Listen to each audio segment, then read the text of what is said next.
We begin with breaking news out of Chesapeake. Police say a student was found on Indian River Road property today with a gun. According to Chesapeake police, no threats were made. The school's SRO arrested the student. Charges are pending. Now for the weather, and it has been rainy again today. And there's more rain in the forecast. Here's a live look outside right now through Tower Cam 10. For more on the next round of rain, let's check in now with meteorologist Don Slater. Okay, it's out there. It's going to get us. It's going to really start again around the dinner hour tonight and run through around midnight. That'll become a little bit more scattered, but still, even after midnight, we could even see a rumble or two of thunder. The parent of all of this is out into Arkansas, out toward Memphis. That will swing directly over the top of our region come tomorrow morning by around 7, 8 o'clock. It'll move on through. So that means it's a really dynamic low pressure area and cold front. So we'll have a lot of stuff between now and tomorrow morning. Here's a look at some of the rainfall that's been moving through northeast North Carolina, south of the Albemarle Sound or anywhere near the Albemarle Sound. It's been a little bit more steady. You didn't get the steady rain on Sunday, but you're getting a little bit more of it for the day today and will tonight. For the Hampton Roads area, it's been just light scattered drizzle through the region. Kind of a heavier drizzle, though, as you're driving on through occasionally into some of these green areas. It's nothing too spectacular, and we see these pop up and move on through and die off, and that's likely to continue for the rest of the afternoon into the early evening hours. Now, once we get past 6 o'clock, we'll start to see some more solid areas of rainfall move on through. Here's where things are at 9 o'clock in the evening. Take you on through the overnight hours. At the midnight hour, you note that we're a little bit warmer. Right now, it's been around 45, 48 degrees. 51 degrees at the midnight hour, pardon me, and more of a southerly wind at about 10 to 15 miles an hour. Winds increase overnight, and we could even see a rumble or two of thunder between midnight and 3 in the morning. And then after that, even more widely scattered rainfall. It's not likely to be a washout at 7 o'clock in the morning. But here comes the cold front. That cold front drops through and kaboom, it drops our temperature. 26, 35, 40 mile an hour winds as that thing moves on through. And those winds drop on down by the end of the day coming up for tomorrow. And then for the day on Wednesday, it'll just be cool without too terribly much wind. So again, lots of stuff overnight tomorrow morning, and then it settles in Tuesday and Wednesday. More in a few minutes. Thanks, Don. Now to a fight inside of a fast food restaurant in Chesapeake. Someone recorded what went down and shared the video with 10 on your side. It happened Friday at the Chipotle on Eden Way North near Greenbrier Mall. Now a woman is facing charges. 10 on your side's Andy Fox is live in Chesapeake with the story. Andy. Yeah, this is the Chipotle right here. It was a really bad scene on Friday, and we are told that the animosity had been brewing through the day. Now, take a look at this.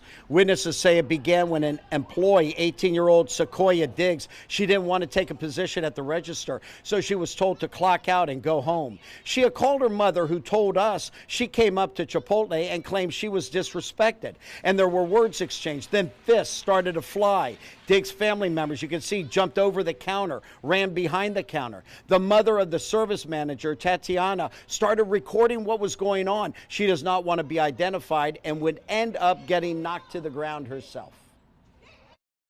I was scared. I was scared because I knew it was getting more and more heated. I could see the voices were getting louder. People were starting to go back and forth at each other. My daughter is standing there. There's a part of you that wanted to leave because you're afraid, but then there's another part of you as a parent who doesn't want to leave your daughter there because you don't know what's going to happen. And she kept recording to protect her daughter, to show exactly what was going on. Now, Diggs is charged with assault and battery and assault by mob. And we went to her house. She was not there, had no comment later on. We did talk to her mother. Chipotle, we've repeatedly tried to reach out. Emails, phone calls, nothing back from them. Coming up tonight on Wavy News 10 at 5, more of what went down right inside of this restaurant. I'll have that at 5. In Chesapeake, Andy Fox, 10 on your side. Developing news in Hampton, police are investigating a shooting. It came in around 1:30 this afternoon on Rebecca Court. Medics took an injured woman to the hospital. She is expected to survive. Detectives have not released any information on a suspect. We have new information following a weekend Amber Alert in Norfolk. Today, Norfolk police told us that 35-year-old Delshawn Mickle faces child neglect and abduction charges. Police say that Mickle took a 7-month-old baby from Washington Avenue in Old Huntersville on Saturday morning. Police later arrested him in Suffolk. The infant was found safe at a family member's home and returned to the care of her mother. Mickle is currently in the Norfolk jail without bond. Newport News police are investigating after officers were called to a domestic disturbance. This happened around midnight on Turlington Road, that's off Warwick Boulevard and City Center Boulevard. 10 on your side's Maria Bray has the latest. This incident took place at the Newport Commons Apartments. Police left around 5 o'clock this morning after being here for around 5 hours when they were dispatched for a domestic disturbance that could have started as a Super Bowl watch party. And if you look at video from earlier in the investigation, police had a portion of apartments blocked off. They had a command center nearby. Police rushed here around 11:45 last night. When they got here, officers heard loud music and voices inside an apartment. When the officers knocked on the door, 1 to 2 gunshots were fired from inside the apartment. The incident was escalated into a tactical situation and negotiators were called. We're told several people left the apartment and are currently detained. We're working to learn how many people are detained, but no one was hurt. And as I mentioned, police blocked off access to a few apartment buildings and residents had to wait in order to go inside their homes. We talked to a man who immediately called his wife to make sure her and their kids were okay. The well-being of the kids is the most important thing around here, so if there's gunshots and stuff, then obviously this isn't the place to stay. He says he is very frustrated, and almost a year ago, police were called here for a tactical situation after a man shot someone else and barricaded himself inside an apartment for around 14 hours. Now, in this case, no one was hurt, but we're still working to learn more information from police. I'm Maria Bray in Newport News. 10 on your side. 10 on your side is your local election headquarters. Today is the last day to register to vote or update existing registration for the presidential primary elections in Virginia. Virginia is an open primary state. That means you don't have to register with a political party to participate in the primary.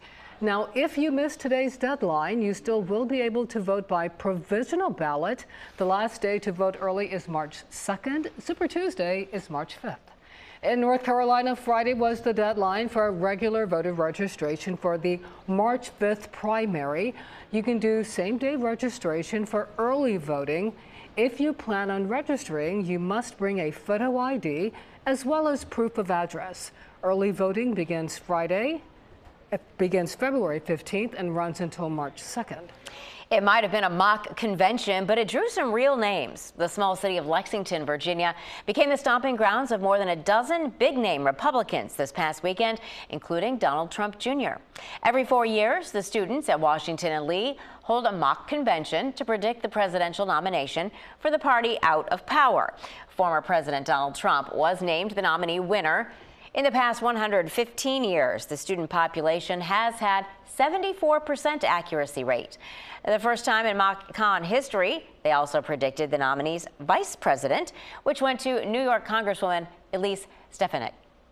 Disabled American veterans and recruit military will host a virtual job fair tomorrow. It will run from 11 a.m. until 3 p.m.